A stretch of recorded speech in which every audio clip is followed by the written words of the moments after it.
Necə Səbinə xanım? Yaxşı, fiziki olaraq biraz nasazlamışam, soyuqlamışam, amma burdayam. YouTube günümüzdür bu gün Aha, və fiziki yorğun olmağınıza baxmayaraq burdasınız. işimi sevirəm.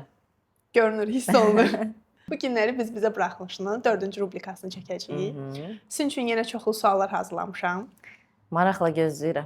İnsanlar çox vaxt fiziki sağalma haqqında danışırlar. Bəs emosional olaraq sağalmaq nə deməkdir?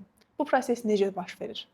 Emosional olaraq sağalmaq artıq reaksiyalarının dəyişməsinə şahidlik etməkdir, amma bu sakitləşmək deyəndə mən qırılıb sakitləşməyi nəzərdə tutmuram. Xəyal qırıqlığı yaşayıb kənara çəkilməyi nəzərdə tutmuram. Bütün yaşanmış yaralara rəğmən, bütün keçmişdəki travmalarına rəğmən bu gün emosional daha stabil, daha balanslı, özünü daha yaxşı əhval-ruhiyyədə hiss edə bilməkdir. Bunun üçün birincisi biz üzərimizdə olan neqativ duyğulardan təmizlənməliyik, baxışımızı dəyişdirməliyik, hadisələrə və insanlara, hətta özümüzə qarşı olan münasibəti dəyişməliyik. Belə olduğu halda yükdən də sanki azad olmağa başlayırıq və yavaş-yavaş emosional balansa gəlməyə başlayırıq. Ən vacib göstəricilərindən biri hər şeyin sizə əvvəlki qədər təsir etməməsidir. Yəni biri bir söz deyir, məsələn bir zarafat edir. Əvvəl siz buna çox üzülərdiniz, müdafiə edərdiniz özünüzü və yaxud da açıqlama verərdiniz, amma indi gülüb keçə bilirsiniz və yaxud da bu sizə dəymir artıq.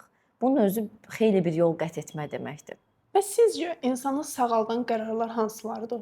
Bu qərarlar yəni bir ensiklopediya kimi olsa və biz açsaq hamısını oxusaq, yəni daha qısa yol olar, amma insan bunu həyatda öyrənir, yaşaya-yaşaya öyrənir ki, onun doğrusu nədir? Biri üçün bu sərhəd çəkmək ola bilər, biri üçün isə başqalarını düşünmək ola bilər. Yəni kimsə ola bilər ki, sadəcə özünü düşünür, kimsə ola bilər ki, heç özünü düşünmür. Hər ikisinin doğrusu fərqlidir. Bəs sizcə insanı dəyişən hadisələrdir, yoxsa hadisələrə qarşı verdiyimiz reaksiyalardır? İlk başda hadisə bizdə bir dəyişiklik yaradır, amma ən vacibi hadisənin içində kim olmağı seçmək. Yəni mən bu hadisədən sonra kim qalmağı seçirəm, hansı dəyərlərimə sahib çıxıram, hansılardan imtina edirəm. Bəs sizcə sağalma prosesinin özündə dəyərlər çox böyük bir rolu var? 100%. Məsələn, deyək ki, sədaqətsizliklə sınanmısınız. Məsələn, bir dostunuz arxanızca danışıb, çox böyük sirlərinizi vermisiniz, amma bir də görürsüz ki, bu başqa bir insandadır. Böyük bir sarsıntı yaşaya bilərsiniz. İnsanlara olan güvəniniz azala bilər. Qəlbinizdən vurulmuş ola bilərsiniz. Amma bu hadisədən sonra siz kim olmağı seçirsiniz? Siz dəmi onun sizdəki sirlərini başqalarına danışmağı seçəcəksiniz? Yoxsa siz bütün bunlara rəğmən, arxadan vurulmağa rəğmən o dəyərlərə sahib çıxıb özünüz olmağı seçəcəksiniz? Əsl böyümə burada baş verir və əsl kimliyimiz elə burada görsənir. Biz yenə gəlib çıxdıq böyüməyə. Hansı ki, keçən dəfə də danışırdıq ki, Bəli. böyümək nə zaman bitir, amma yenə deyəsən bu danışıqlarımızdan da başa düşürəm ki, böyümək elə həyatın içində bir yoldur və heç vaxt bitmir, heç vaxt tükənmir. Prosesin özüdür böyümək əslində. Bəlkə də yaşamağın özüdür böyümək. Yaşamağın özü. Əslində maraqlı bir yanaşmadır ki, yaşamağın özünü böyümək adlandırmaq. Çünki kainat da hər an genişləyir, hər an böyüyür. Biz də onun içindəyik. Biz ondan ayrı bir sistem deyilik. Və mən oldum deyə bilmərik. Yəni nə zaman olduğunu, bişdiyini, nə zaman hazır olduğunu deyə bilmərsən. Oldum deyərsən, həyat başqa bir yerdən səni sınayar. Bu dəfə başqa bir yerdən böyümə fürsətin yaranır əslində. Biz böyüməyə ağrı bağlamışıq.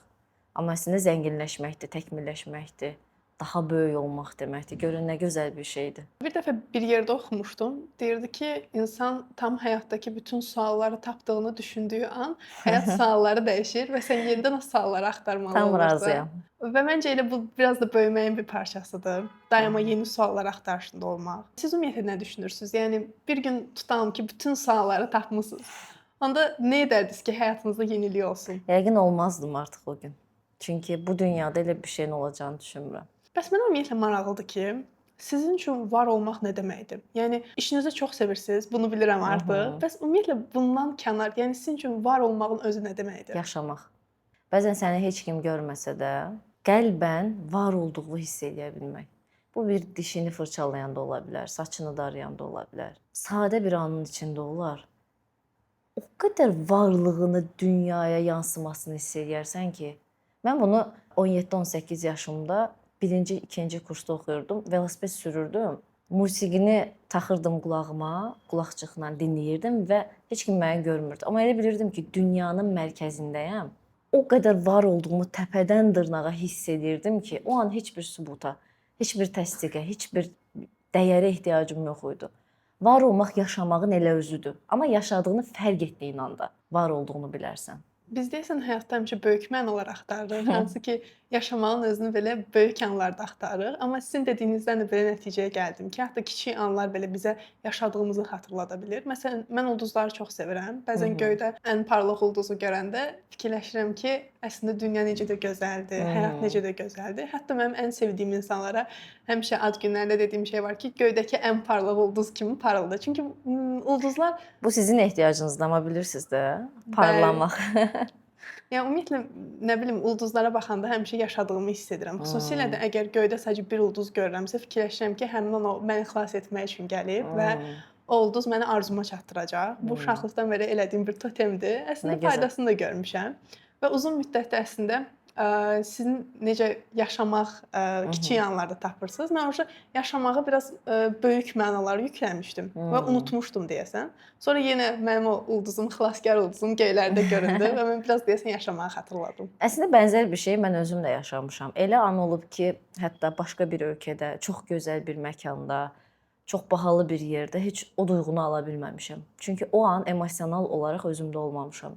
Ola bilər ki, beynim hardasa başqa bir yerdədir, beynim uğur anlayışındadır, beynim özünü təsdiq anlayışındadır.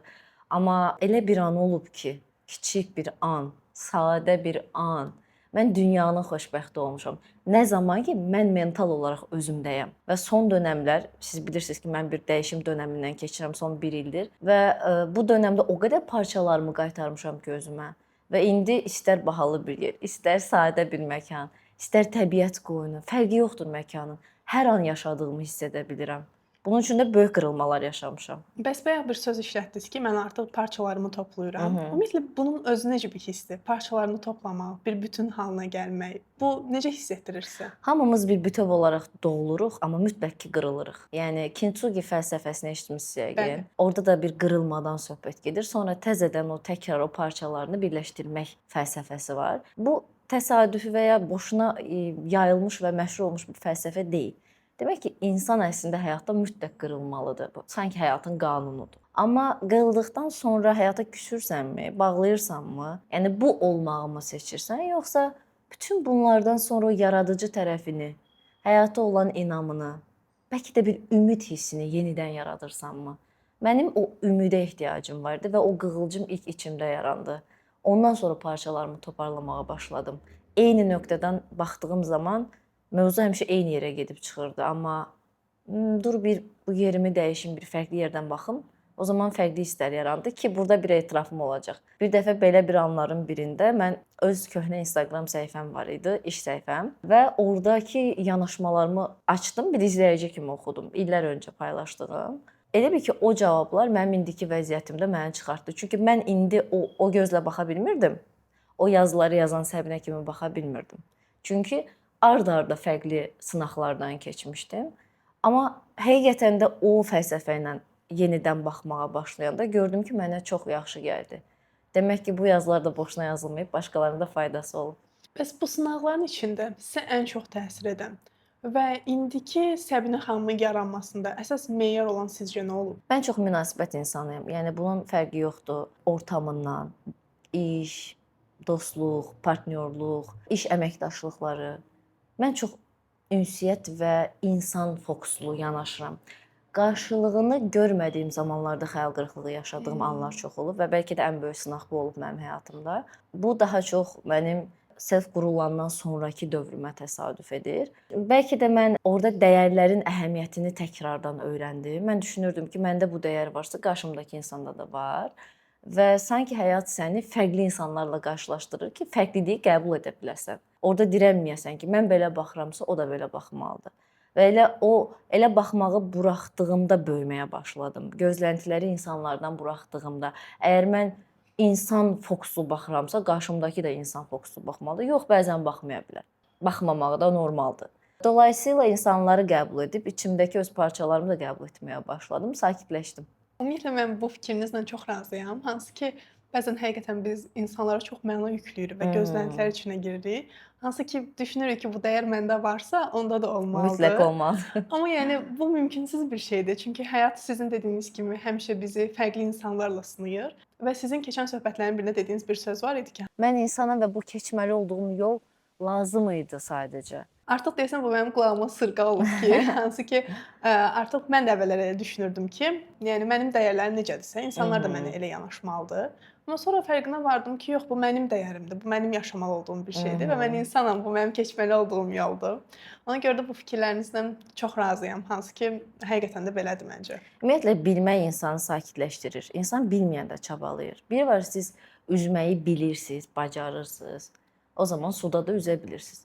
Bir də var siz bilmirsiniz, bacarmırsınız. O zaman boğulmağa məhkumsunuz. Yəni insan bilmək, öyrənmək, o necə bir bacarıqdırsa, bunu bilmək də bir bacarıqdır əslində. Emosional zəka da bir bacarığa çevrilir həyatımızda. Yəni ona görə insan hər mənim yaşımda olan və yaxud da məndən yaşca çox böyük olub, məndən daha çox böyük təcrübə yaşayan insanlar bəlkə heç onlar mənim gəldiyim qənaətlərə gəlməyib. Məni sakitləşdirən şey şəxsi inkişafın özüdür. Buradakı yanaşmalarda, elastiklikdə, həyata baxışın daha geniş perspektivdə olmasıdır. Ona görə düşünürəm ki, hamımızın elastikliyə ehtiyacımız var. Bir də mən bir fikir əlavə eləmək istəyirəm ki, məsələn, siz danışarkən fərqinə vardım ki, əslində insanın özünü sakitləşdirən bir şey tapması və çox böyük bir lüksdür ki, hansı ki, insan axtarış içinə girir və artıq sakitləşəcəyin bir məqamı tapmısan, bir ruhunu sanki dincləşdirəcək bir məqam tapmısan. Bu məncə çox böyük bir lüksdür və çox dəyərli bir şeydir insan üçün. Bu hamımızda var əslində. Birincisi inanclarımız. Bayaq dediniz ki, mən ulduza baxanda sakitləşirəm və bir qığılcım yaranır içimdə. Bu bir inancdır əslində. Yəni o ulduza hamı baxır, amma hamı eyni şeyi hiss edirmi? Əgər mən bu inancı yaratma lüksuna sahibəmsə, görün nə qədər müsbət inanc yarada bilərəm. Amma bunu yaratmıram. Əksinə gedirəm neqativ inanclarımı bəsləyirəm. Bu da bir seçimdir. Mən yaradıcıyamsa, yaradıcının yaradıcı tərəfi məndə varsa, mən bunu niyə müsbət tərəfə istifadə etməyim? Mənim çoxlu müsbət inanclarım var və bu müsbət inancları paylaşdığım bir video da var. Məsələn, mən hər şeyin xeyri olduğunu düşünürəm. Yəni bu gün başıma ən pis şey gəlsə də, indi bu an üzülsəm də, çox kədərli olsam da, bəlkə ağlasam da, bunun nəyisə xidmət etdiyini arxa planda anlayıram.